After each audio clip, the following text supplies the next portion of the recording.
नमस्कार बंधुओं, आप सभी का आज की ऑनलाइन क्लास में स्वागत है। आज अपन एक रसायन विज्ञान के टॉपिक्स के बारे में बात करेंगे, वो है अपना परमाणु। परमाणु के बारे में बात करते हैं कि परमाणु क्या है। तो परमाणु पदार्थ का वह सबसे सूक्ष्म कण है जिसको आगे अपन और विभाजित नहीं कर सकते। क्या कहलाता है परमाणु? अर्थात परमाणु है वो पदार्थ का सबसे सूक्ष्म कण है जिसको आगे अपन और विभाजित नहीं कर सकते। क्या कहलाता है? अपना परमाणु कहलाता है। परमाणु को अपन क्या कहते हैं? एटॉम भी कहते हैं। क्या कहते हैं? एटॉम। और ये एटॉम है वो ग्रीक भाषा के शब्द एटोमियो से लिया गया है, जिसका अर्थ होता है न काटा जाने वाला या फिर अविभाज्य। ये शब्द कहाँ से लिया गया है? ग्रीक भाषा के शब्द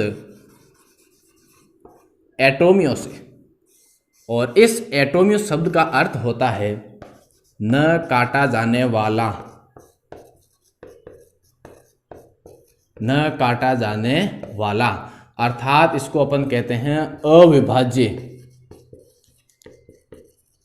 अर्थात परमाणु को आगे अपन विभाजित नहीं कर सकते। परमाणु के बारे में बात करें तो परमाणु की खोजकर्ता जॉन डाल्टन को माना जाता है। कब? 1808 में। किसको? जॉन डाल्टन को परमाणु का खोजकर्ता माना जाता है। जॉन डाल्टन के अनुसार परमाणु क्या है? परमाणु पदार्थ की वह सबसे सूक्ष्म इकाई है जिसको आगे विभाजित नहीं कर सकते। क्या कहलाता है? परमाणु कहलाता है। और जॉन डाल्टन ने बताया कि जो परमाणु होते हैं या प्रत्येक पदार्थ छोटे छोटे सूक्ष्म कणों से मिलकर बना होता है, जिसे अपन क्या कहते हैं? परमाणु कहते हैं। और परमाणु क्या होता है? एक अविभाज्य कण है। किसके अनुसार? जॉन डाल्टन के अनुसार परमाणु क्या है? एक अविभाज्य कण है। फिर आगे परमाणु मिलकर किसका निर्माण करते हैं? अणुओं का निर्माण करते हैं। तो परमाणु मिलकर किसका निर्माण करते हैं? अणुओं का निर्माण करते हैं। अर्थात अब ध्यान दीजिए, जो हमारे परमाणु हैं ये तो कैसे कण हैं? अविभाज्य कण हैं। लेकिन ये जो अणु हैं ये कैसे कण हैं? ये विभाज्य कण हैं जिसको अपन परमाणुओं में तोड़ सकते हैं। अणु कैसे हैं? विभाज्य कण हैं जिसको अपन परमाणुओं में तोड़ सकते हैं। लेकिन जो परमाणु है वो हमारा क्या है? अविभाज्य कण है। दो या दो से अधिक परमाणु मिलकर किसका निर्माण करते हैं? अणुओं का निर्माण करते हैं। अर्थात जैसे माना कि यह एक हाइड्रोजन, ये क्या है? ये एक परमाणु है। लेकिन मैं यहाँ लिखता हूँ H2, ये क्या है? ये अपना अणु है, क्योंकि इसके अंदर क्या है? दो परमाणु है। अर्थात अपन कह सकते हैं कि दो या दो से अधिक परमाणुओं से मिलकर बनी संरचना क्या कहलाती है? अणु कहलाती है। तो ये अपना क्या है? अणु है। ये क्या है? अणु है। जैसे और एग्जाम्पल लिखता हूं O2, ये भी क्या है? अणु है। लेकिन ये क्या है? केवल O क्या है? एक प्रकार का परमाणु है। लेकिन इसके अंदर जब ऑक्सीजन के दो परमाणु मिलते हैं तब किसका निर्माण होता है? अणु का निर्माण होता है। उसी प्रकार अपन और एग्जाम्पल देखते हैं, जैसे आयरन, ये भी क्या एक प्रकार का परमाणु है। सॉरी, ये भी क्या एक प्रकार का परमाणु है। लेकिन आप इसमें अंतर इस प्रकार से कर सकते हैं कि जो भी हमारे परमाणु होते हैं वे केवल ABCD के अक्षर होते हैं। वे केवल क्या होते हैं? ABCD के अक्षर होते हैं। लेकिन अणुओं के साथ में हमेशा संख्या जुड़ी होती है। अणुओं के साथ में क्या होती है? गणितीय अंक जुड़े हुए होते हैं। तो जिनके साथ में गणितीय अंक जुड़े हुए होते हैं वे तो होते हैं अपने अणु। जिनके साथ में केवल और केवल ABCD के अक्षर होते हैं वे होते हैं हमारे परमाणु होते हैं। आगे अपन बात करते हैं, जो परमाणु हैं ये भी परमाणु दो प्रकार के होते हैं। परमाणु कितने प्रकार के होते हैं? दो प्रकार के होते हैं। सॉरी, अणु है वो दो प्रकार के होते हैं। अणु है वो दो प्रकार के होते हैं। अणु कौन कौन से? एक तो है समद्वि परमाणु और दूसरा है विषमद्वि परमाणु।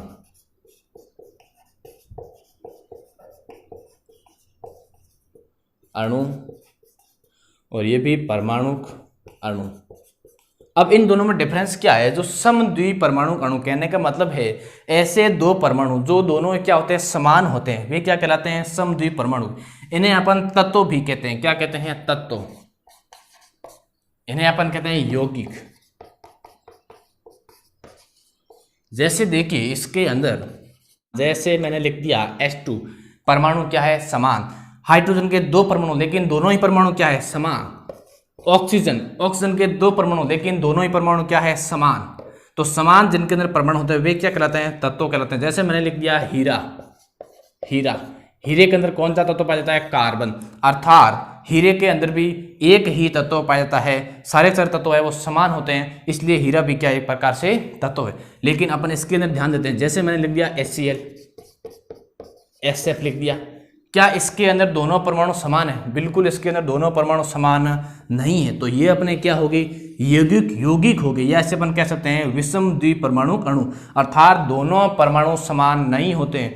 जिनके अंदर दोनों परमाणु समान होते हैं, जैसे आप ले सकते हो N2 ले सकते हो, दोनों नाइट्रोजन के परमाणु समान है इसलिए विषम द्विपरमाणु, लेकिन ये विषम है, इसका मतलब दोनों परमाणु क्या है? अलग अलग। यहाँ पर हाइड्रोजन और क्लोरीन के दोनों परमाणु अलग अलग परमाणु, इसलिए ये हो गया अपना विषम द्विपरमाणु, या इन्हें अपन यौगिक भी कहते हैं। अब देखते हैं यौगिक क्या होता है। इनका एक निश्चित सूत्र होता है। इनका क्या होता है? इनका एक निश्चित सूत्र होता है, और सूत्र के अंदर क्या होते हैं? तत्वों का एक निश्चित अनुपात होता है। तत्वों का क्या होता है? एक निश्चित अनुपात होता है। लेकिन जो मिश्रण होते हैं, कौन होते हैं? मिश्रण का कोई निश्चित अनुपात नहीं होता है। मिश्रण का कोई निश्चित सूत्र नहीं होता है।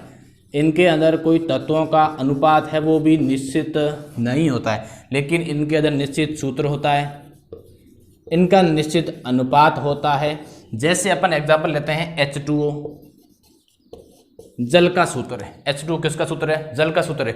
इसके अंदर हाइड्रोजन के 2 परमाणु और ऑक्सीजन का कितना परमाणु? 1 परमाणु। ये अपना क्या हो गया? यौगिक हो गया। जैसे अपन देखो ये HCl, ये भी क्या एक प्रकार यौगिक, क्योंकि इसके अंदर एक हाइड्रोजन और एक क्या है? क्लोरीन। अर्थात कह सकते हैं एक निश्चित फॉर्मूला, इनके पास एक निश्चित सूत्र है। लेकिन मिश्रण अगर बात करूं मैं वायु की, वायु भी क्या एक प्रकार का मिश्रण है। किसका मिश्रण है? गैसों का। कौन कौन सी गैस है? जैसे इसके अंदर देख सकते हैं सर्वाधिक नाइट्रोजन है, ऑक्सीजन है, CO2 है, आर्गन है। इन सारी गैसों का ये क्या है? एक प्रकार से मिश्रण है। तो अपन कह सकते हैं मिश्रण जिसे अपन कहते हैं वायु। तो वायु का कोई सूत्र नहीं है। वायु क्या है? एक गैसों का मिश्रण है, इसलिए ये क्या है? अपने मिश्रण है। समझ में आ गया? जैसे मैं बात करूं पानी, तो पानी तो अपना क्या है? एक प्रकार का यौगिक है। लेकिन अगर वो पानी अपने शरीर में जाए और क्या बन जाए? मूत्र बन जाए, तो मूत्र एक प्रकार क्या हो जाएगा? मिश्रण हो जाएगा। इसके अंदर बहुत सारे पदार्थ है, तो ये अपना क्या हो जाएगा? मिश्रण, और जिसका कोई सूत्र वगैरह फिक्स नहीं होता है, न ऐसा कोई अनुपात होता। तो आपको समझ में आ गया होगा कि मिश्रण और यौगिक क्या होते हैं। आगे अपन बात करते हैं, जो हमारे परमाणु होते हैं, ये परमाणु रासायनिक अभिक्रिया में भाग लेते हैं। परमाणु क्या करते हैं? रासायनिक अभिक्रिया में भाग लेते हैं।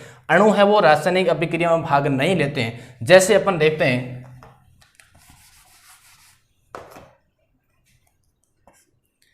ये H2 प्लस Cl2 क्या बन जाएगा? अपना 2HCl बन गया।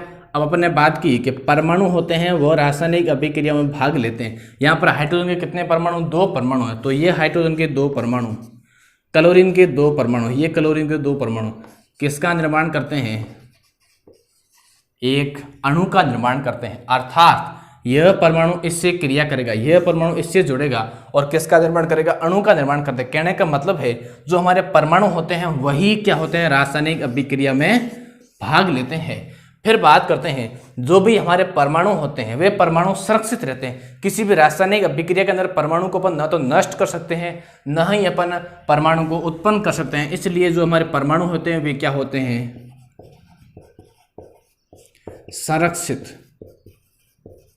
क्या होते हैं? संरक्षित होते हैं। अपन परमाणु को न तो उत्पन्न कर सकते हैं, न ही नष्ट कर सकते हैं। क्या आप परमाणु को या परमाणु के भागों को, इलेक्ट्रॉन, प्रोटॉन और न्यूट्रॉन को क्या आप उत्पन्न कर सकते हो या आप नष्ट कर सकते हो? नहीं कर सकते। इसलिए क्या होते हैं? ये संरक्षित होते हैं। फिर अपन बात करते हैं परमाणु के मूलभूत कणों के बारे में। जो इलेक्ट्रॉन है, प्रोटॉन है और न्यूट्रॉन है, उनके बारे में आगे अपन बात करते हैं।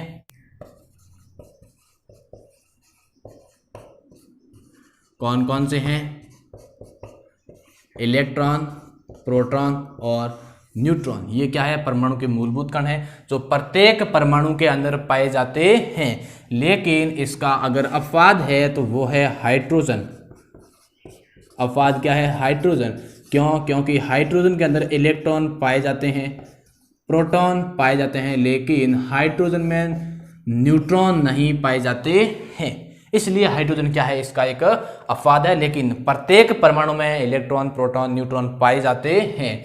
अपन बात करते हैं इनकी व्यवस्था के बारे में कि इलेक्ट्रॉन कहाँ पर होते हैं, प्रोटॉन कहाँ पर होते हैं और न्यूट्रॉन कहाँ पर होते हैं। जैसे देखिए विद्यार्थियों, यह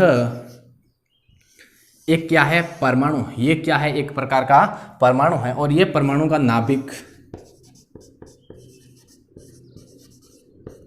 यह इस परमाणु का नाभिक पर कैसा आवेश होता है, नाभिक पर धनावेश होता है। और नाभिक में कौन कौन से कण पाए जाते हैं, तो नाभिक के अंदर दो प्रकार के कण हैं, प्रोटॉन और न्यूट्रॉन। प्रोटॉन और न्यूट्रॉन कहाँ पर पाए जाते हैं, इस नाभिक के अंदर। और इस परमाणु के चारों ओर चक्कर कौन लगाता है, इलेक्ट्रॉन। इलेक्ट्रॉन क्या करता है, इसके चारों ओर चक्कर लगाता है। अब देखते हैं जो हमारा नाभिक धनावेशित क्यों है, क्योंकि नाभिक के अंदर एक तो प्रोटॉन है और दूसरा न्यूट्रॉन। प्रोटॉन पर किस प्रकार का आवेश होता है, प्रोटॉन पर आवेश होता है धनावेश, प्रोटॉन पर धनावेश, लेकिन न्यूट्रॉन पर कोई आवेश नहीं होता है, इसलिए इसको अपन कहते हैं उदासीन। यह कैसा कण है, उदासीन कण है, न्यूट्रल कण है। कौन, न्यूट्रॉन। लेकिन जो हमारा इलेक्ट्रॉन है, इलेक्ट्रॉन कैसा कण है, ऋणावेशित कण है। इलेक्ट्रॉन कैसा कण है, ऋणावेशित कण है। अब यहाँ पर ध्यान देने योग्य यह बात है कि हमारा नाभिक तो होता है धनावेशित, लेकिन परमाणु कैसा होता है, उदासीन। परमाणु कैसा होता है, उदासीन, लेकिन हमारा नाभिक कैसा होता है, धनावेशित, क्योंकि इसके अंदर न्यूट्रॉन पर कोई आवेश नहीं होने के कारण प्रोटॉन का प्रभाव ज़्यादा है और ये हमारा हो गया धनावेशित। फिर विद्यार्थियों बात करते हैं कि रदरफोर्ड या खोज, नाभिक की खोज किसने की, इलेक्ट्रॉन की खोज के बारे में, इन पर किस प्रकार का आवेश होता है। तो बात करते हैं, सबसे पहले एक हमारी एक लाइन है, एक ट्रिक है, उस ट्रिक के माध्यम से अपन इन सभी की खोज के बारे में बात करते हैं। तो वो ट्रिक है अपनी 8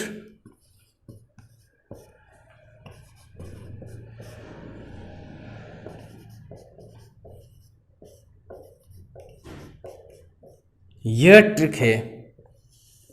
इस ट्रिक के द्वारा अपन इलेक्ट्रॉन, प्रोटॉन और न्यूट्रॉन की खोजकर्ता के बारे में जानेंगे। जो ध्यान दीजिए, इसके अंदर जो भी पहला अक्षर है वो किसी भी कण को प्रदर्शित करता है और जो इनके पीछे वाले अक्षर हैं ये किसको प्रदर्शित करते हैं, ये उनके खोजकर्ता को प्रदर्शित करते हैं। तो ध्यान दीजिए, ई से हो गया अपना इलेक्ट्रॉन, ई से अपना क्या है, इलेक्ट्रॉन। प से क्या हो जाएगा, पी। ना से हो जाएगा नाभिक, क्या हो जाएगा, नाभिक। और ये एन से अपना है न्यूट्रॉन, एन से अपना क्या है, न्यूट्रॉन। फिर अपन बात करते हैं, तो ये तो हो गए कण। फिर इनके बात करते हैं खोजकर्ता। अब ध्यान दीजिए, यहां पर इलेक्ट्रॉन के खोजकर्ता कौन है, टी मतलब थॉमसन। टी से अपना हो गया थॉमसन। जे थॉमसन ने खोज किसकी की थी, इलेक्ट्रॉन की खोज की थी। पी से अपना हो गया प्रोटॉन, तो प्रोटॉन की खोज किसने की थी, गोल्डस्टीन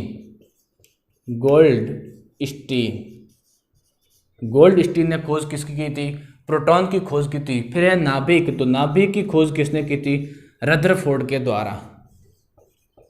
नाभिक की खोज किसने की, रदरफोर्ड ने। और न्यूट्रॉन की खोज की थी जेम्स सैडविक ने। किसने की थी, जेम्स सैडविक ने। तो ये मित्रों होगी अपने पास में तब प्रत्येक कण की खोजकर्ता के बारे में। आपको ओनली फॉर एक लाइन याद रखनी है और इस एक लाइन के माध्यम से आप इनकी खोजकर्ताओं के बारे में याद रख सकते हैं। ईंट पग नारद नसे। फिर अपन बात करते हैं कि इलेक्ट्रॉन पर किस प्रकार का आवेश या इलेक्ट्रॉन पर कितना आवेश पाया जाता है। तो ये हो गया हमारा इलेक्ट्रॉन। एक तो बात करते हैं इलेक्ट्रॉन पर आवेश की,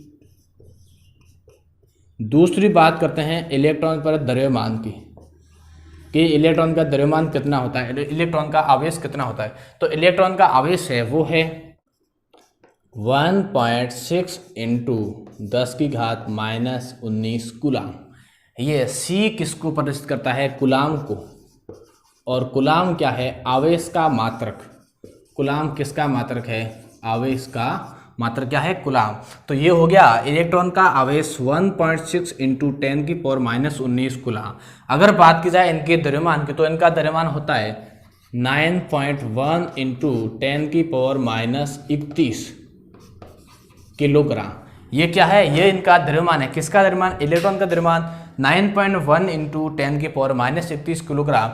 अगर आपको पूछ लिया जाता है ग्राम में तो क्या हो जाएगा? यहाँ पर -28, बाकी वाला सेम है, 10 की घात -28 हो जाएगा। फिर अपन बात करते हैं प्रोटॉन के आवेश और द्रव्यमान के बारे में। तो ये हो गया प्रोटॉन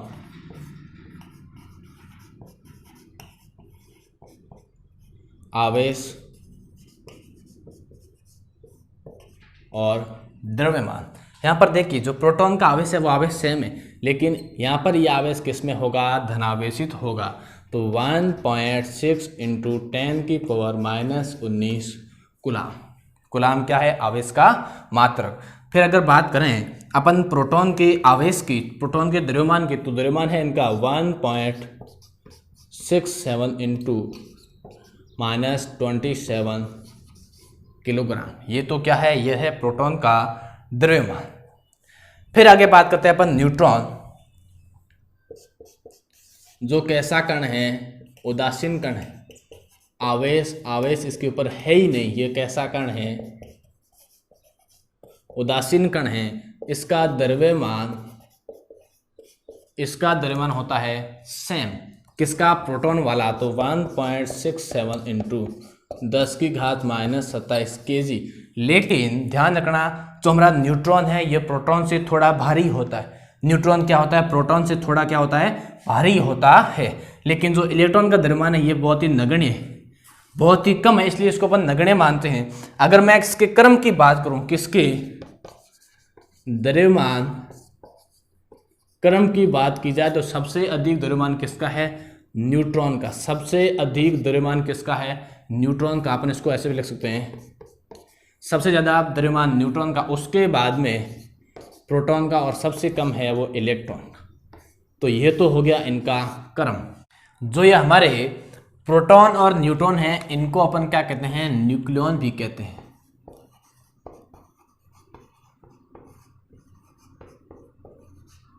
क्या कहते हैं? न्यूक्लियॉन भी कहते हैं। न्यूक्लियॉन क्यों कहते हैं? क्योंकि ये नाभिक में अंदर पाए जाते हैं, इसलिए इसको अपन क्या कहते हैं? न्यूट्रॉन। प्रोटॉन और न्यूट्रॉन को क्या कहते हैं? न्यूक्लियॉन कहते हैं। और न्यूक्लियॉन शब्द है वो सर्वप्रथम किसने दिया था? यह शब्द दिया था हेनरी मोजले ने। न्यूक्लियॉन शब्द है वो किसने दिया था? हेनरी मोजले के द्वारा दिया गया था। आगे अपन बात करते हैं परमाणु भार के बारे में। किसके बारे में? परमाणु भार के बारे में। देखिए परमाणु भार क्या होता है? प्रोटॉन और न्यूट्रॉन की संख्या। किसी भी परमाणु में प्रोटॉन और न्यूट्रॉन की संख्या क्या कहलाता है? परमाणु भार। प्रोटॉन और न्यूट्रॉन की संख्या। परमाणु भार को अपन द्रव्यमान संख्या भी कहते हैं। क्या कहते हैं? द्रव्यमान संख्या भी कहते हैं। अब ध्यान दीजिए, आगे अपन इसको समझते हैं थोड़ा। जैसे अपन लिखते हैं परमाणु को X से, ये Z, ये A। अब ये Z यहाँ पर क्या है? ये A यहाँ पर क्या है? इसकी बात करते हैं। तो A है वो है अपना परमाणु भार। वो अपना क्या है? परमाणु भार। क्या है? परमाणु भार, या इसको कह सकते हैं द्रव्यमान संख्या। अपन Z को कह सकते हैं परमाणु क्रमांक। Z अपना क्या है? परमाणु क्रमांक। या इसको कह सकते हैं अपन प्रोटॉनों की संख्या। क्या कह सकते हैं? प्रोटॉनों की संख्या। अर्थात किसी भी परमाणु में जितने प्रोटॉनों की संख्या वही उसकी क्या होगी? परमाणु क्रमांक होगा। इसको अपन एक और कह सकते हैं इलेक्ट्रॉनों की संख्या। क्या कह सकते हैं? इलेक्ट्रॉनों की संख्या भी कह सकते हैं। लेकिन इलेक्ट्रॉनों की संख्या कहने के लिए एक शर्त है अपने पास में कि हमारा जो परमाणु है वो कैसा होना चाहिए? उदासीन होना चाहिए। जैसे ये मैंने लिख दिया S+, ये उदासीन नहीं है, इसके अंदर प्रोटॉनों की संख्या और इलेक्ट्रॉन संख्या समान नहीं होगी। लेकिन अगर इसकी जगह मैं क्या लिखता हूँ? केवल S लिखता हूँ, तो इसके अंदर प्रोटॉनों की संख्या और इलेक्ट्रॉनों की संख्या क्या होगी? बराबर होगी। लेकिन इसके अंदर बराबर नहीं होगी। क्यों नहीं होगी? क्योंकि इसके ऊपर आवेश है, हमारा तत्व, हमारा परमाणु कैसा होना चाहिए, उदासीन होना चाहिए, किसकी शर्त में, इलेक्ट्रॉनों की संख्या के एवज में। अब बात करते हैं, ये हमारा हो गया परमाणु भार, परमाणु क्रमांक। एक तत्व लिखता हूं मैं जिसका परमाणु क्रमांक 20 है, तत्व का नाम कैल्शियम। अगर इसकी बात की जाए, हाँ, परमाणु भार की, तो इसका परमाणु भार 40 है। अपन को इसके अंदर क्या ज्ञात करना है, न्यूट्रॉनों की संख्या ज्ञात करनी है। क्या ज्ञात करना है, न्यूट्रॉनों की संख्या ज्ञात करनी है। अब न्यूट्रॉनों की संख्या कैसे ज्ञात करके, ध्यान दीजिए, ये हमारा क्या है, ये एक प्रकार का तत्व है जिसके अंदर ए देखिए क्या होता है, परमाणु भार होता है। ए क्या होता है, परमाणु भार, और परमाणु भार किसका होता है, प्रोटॉन और न्यूट्रॉनों का। तो अपन यहाँ लिख सकते हैं प्रोटॉन। प्रोटॉन को ही अपन क्या कहते हैं, जेड कहते हैं, परमाणु क्रमांक कहते हैं। तो अगर मैं यहाँ कर जेड लिखूं तो भी कोई फर्क नहीं पड़ेगा, तो जेड प्लस क्या हो जाएगा, एन। इन दोनों की संख्या क्या होती है अपनी, हाँ, ये क्या होती है, परमाणु भार होती है। अपन को क्या निकालना है, अपन को निकालना है एन। तो एन बराबर क्या हो जाएगा, ए माइनस जेड। एन बराबर क्या हो जाएगा, ए माइनस जेड। अब यह तत्व है, इसके अंदर न्यूट्रॉनों की संख्या निकालने के लिए क्या करेंगे, ए मतलब परमाणु भार कितना है, 40 माइनस जेड नीचे लिखा हुआ है, क्या है, परमाणु क्रमांक। परमाणु क्रमांक कितना, 20, तो ये लिख दिया 20, तो पीछे कितना बचा, 20।